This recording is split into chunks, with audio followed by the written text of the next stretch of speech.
I think working on or having creative projects outside the classroom increases one's ability to innovate in the classroom, right? So, being creative, kind of fuels that kind of process, right? So if you're, whatever project you're working on outside, whether it's poetry or writing or, whatever, doing art, that has a very symbiotic relationship to the work that you do in the classroom. Right? It's going to enhance, your ability to think in new ways. Creativity is a muscle that has to be exercised, and if you don't exercise it, then you become weak and stagnant.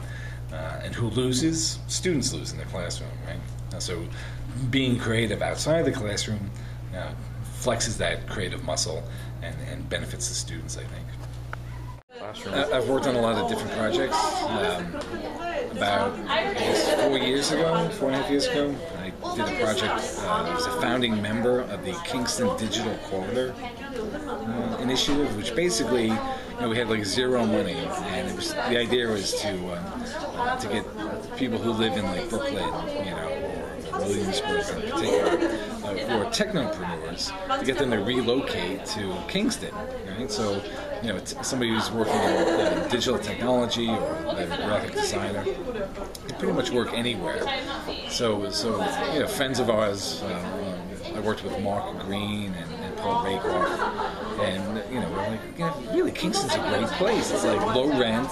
There's incredible housing. It's beautiful. Why would you want to work in Brooklyn and be saddled with rent that's like $8,000 a month for kind of commercial space when you could, for a fifth of the price, live up in Kingston. So that's really how it started. And the real genesis was I mentioned like how great Kingston is because it's besides the low rent, it's a high quality of life, and there's a great inventory of housing and commercial space that's just like sitting there. So I'm like, this could be like the next Williamsburg. It's like it could be like Brooklyn on the Hudson. And then it morphed into other things. I would say it's Brooklyn in the Catskills or Brooklyn in the Hudson.